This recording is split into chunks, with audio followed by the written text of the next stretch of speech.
हम एक मरहूम अब्दुल हादी साहब एक बेमिसाल शख्सियत है जिसकी खूबियां हम पेश नहीं कर सकते। उनके शहजादे आली जनाब हाजी कपूर साहब और आमीन साहब हमारे कौम के लीडर, उनके शहजादे हाजी शेर मोहम्मद साहब, हमारे लीडर जनाब फतेह मोहम्मद साहब, मौलाना ताज मोहम्मद साहब, और फहरिस्त लंबी है मेरे उलमाए किराम की है। सैयद जादा भी बैठे हैं, अफसरान भी बैठे हैं। इन सभी की एक ही अल्फाज में है कि खुद ही को कर इतना बुलंद, हर तब्दील से पहले खुदा खुद पूछे बंदे से बता तेरी रजा क्या है। मेरे अजीज़ान मिल्लत, समय इजाजत नहीं दे रहा है। एमपी साहब की मोहब्बत, इतनी मोहब्बत आपके बनती है, इतनी मोहब्बत है कि सुबह से आपके इंतजार में अपने दीदार, अपनी पलके बिछाए हुए हैं। ये लोग जितने बुजुर्ग, कोई 100 किलोमीटर से आया है, कोई 200 किलोमीटर से आया है एमपी साहब के, इस एमपी साहब के इंतजार में कि एमपी साहब आ रहे हैं। आप अजीज़ाने मिल्लत, हमारे शहर कहता है जिंदगी जिंदगानी का नाम नहीं, मुर्दा दिल क्या खाक जिया करता है। वो जिंदगी जिंदगी नहीं, जो जिंदगी वो जिंदगी नहीं, जो जिंदगी जो अपने आप को आलीशान कहता है, एक को जाता है, आलीशान बंगलों में रहता है, आलीशान गाड़ियों में रहता है, बड़े बड़े हुजाजों में घूमता है, वो नहीं। जिंदगी वो है जो अपने किसी की जिंदगी वो है कि अपने लिए तो करता है लेकिन कुछ ऐसा काम करके चला जाता है। इस दुनिया में जिंदा है तो लोग सलाम करेंगे, किसी गरीब के मदद में आ जाए, किसी तालीम के मदद में आ जाए, जो अपने आप में ऐसा है कि तालीम की वजह से अपने घर जाने के लिए मजबूर है, उनको जाकर शहर सहारा दे दे, किसी बेहवा के ऊपर सहारा का उनका सहारा बन जाए, ऐसा काम करके जाता है। जब दो दुनिया में जाते हैं, एजुकेशन का काम करता है, अनेक काम करके जाता है। जब दूर जाता है, जहां से जाता है, लोग उनको सलाम करते हैं। और जब वो दुनिया से अलविदा होता है, मौत बरहक है, मौत आनी है।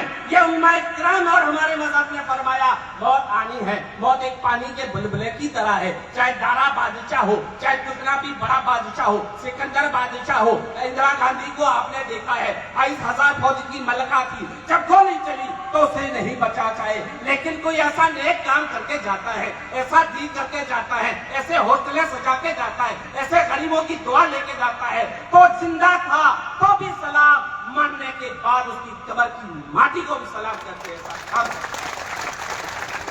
मेरे अजीज़ाने मिल्लत, एजुकेशन क्या है, तालीम क्या है, इसके बारे में आपको एक एक आदमी ने बताया। इल्म की ताकत देखो, इल्म की रोशनी देखो, आपके सामने है। एक छोटे से मछोरे के घर में पैदा हुआ, जाता है, कभी इधर जाता है, मासूमियत का चेहरा, मुस्कुराता हुआ खिलता हुआ चेहरा, कभी जाता है इधर अखबार बेच रहा है, इधर अखबार बेच रहा है, कलम को पकड़ के रखा, धक्के खाए, गाँव गए और जाकर कहा हमें मालूम नहीं है। लेकिन जब जाकर हमारे बाड़मेर के पास, पोखरण के पास एक परमाणु बम विस्फोट ऐसा किया बम परमाणु, तो वहां से आवाज आई, हर आदमी के दिल से आवाज आई, चाहे हिंदू है, चाहे मुसलमान है, चाहे ईसाई है, चाहे बुद्धिस्ट है, चाहे जैनिस्ट है, जिससे आवाज आई हमारे घर में भी एपीजे अब्दुल कलाम जैसी शख्सियत पैदा हो।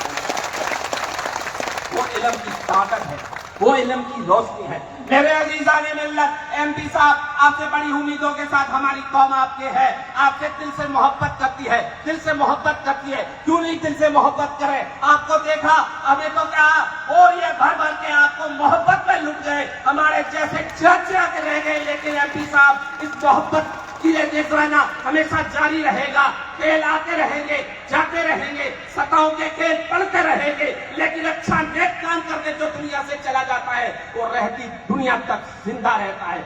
आपको बताऊं साहब, कपूर साहब मेरे पास में, मैं उस समय एक दो एमएलए थे, उससे एक मंत्री था, उसको हमने देखा था। एक हबीबुर रहमान साहब मुंडवा के है, एक अपने प्रभुलाल जी सैनी थे, मंत्री साहब थे। मैंने प्रभुलाल जी सैनी साहब के मंत्री, कैबिनेट मंत्री के स्तर के मंत्री थे, मैं उनके घर पे गया तो एक इतने रूम के अंदर रह रहा है। मैंने कहा मंत्री महोदय इतने रूम, तो मेरे गांव के बच्चे पढ़ रहे हैं। मैंने जितना उनके लिए लंगर डाल दिया, खाने का इंतजाम कर दिया, और चाहे वो जितने रूम है उनके लिए दे दिए कि ये पढ़ लिख कर ऐसे काबिल हो जाए। ये तो नहीं, इन्हें आने वाली पीढ़ियां, आने वाली नस्लें यही कहेगी कि हमारे दौर के अंदर है। तो अभी हम यही कहते हैं, ऐसे ऐसे हमारे जो है एजुकेशन की तरफ जोड़ने वाले हैं। इस हॉस्टल का आज हम देख रहे पूरे जिले का है। आपसे भी उम्मीद है कि हमारे इस हॉस्टल के लिए आपसे जो हमारे कौम के लीडर है, दिल खोल के हमारे इस हॉस्टल के लिए मदद करो। हम वो है कि जिससे हाथ रखा और वफादारी का निभाया है, मेरी कौम वो वफादारी के साथ है। और वो आज तुम्हें दिल से जो मोहब्बत करते हैं कि दिल से निकली हुई बात असर करती है और नहीं ताकत परवाज रखती है।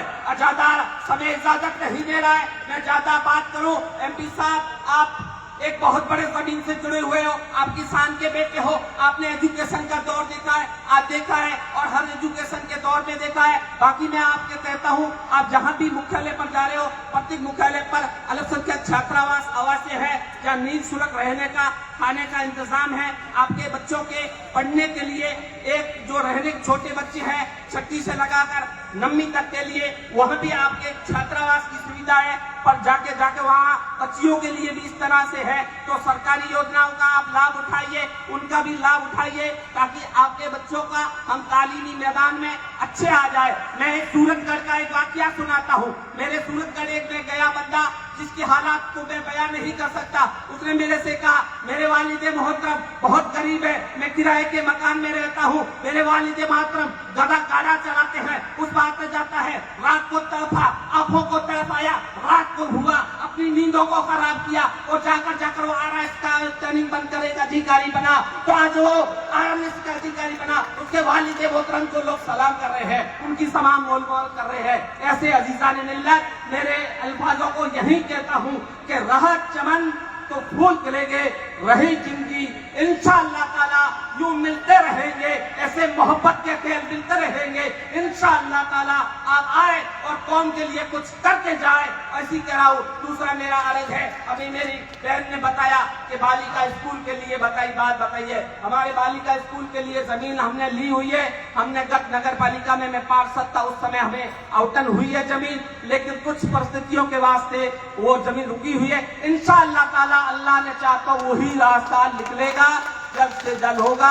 आपको ध्यान है, आपके कोनरा के अंदर होटल अल्पसंख्यक है, बड़ी मुश्किल से है।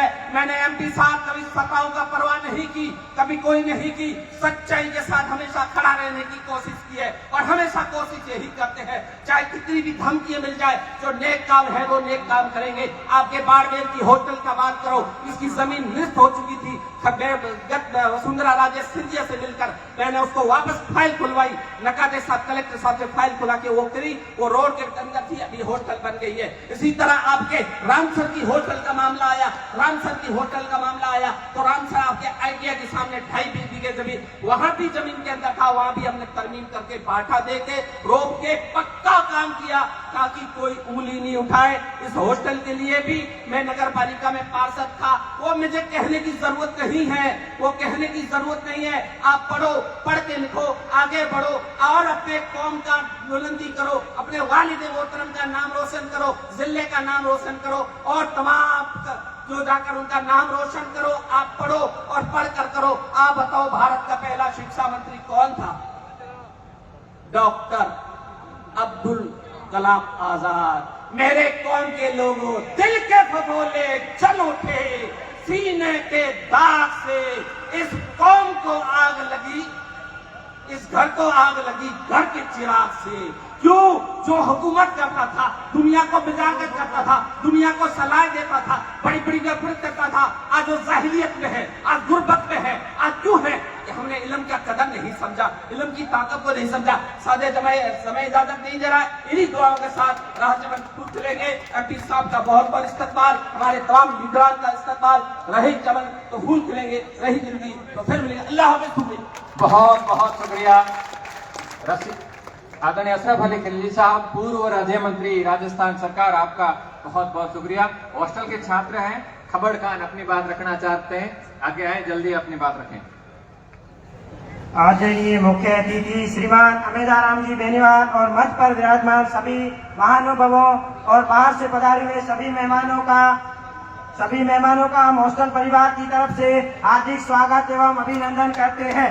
रख हौसला वो मंजर भी आएगा, रख हौसला वो मंजर भी आएगा, प्यासे के पास चलकर समुद्र भी आएगा। थक कर न बैठे मंजिल के मुसाफिर, मंजिल भी मिलेगी, मिलने का मजा भी आएगा। ग्रामीण परिवेश से निकलकर एमपी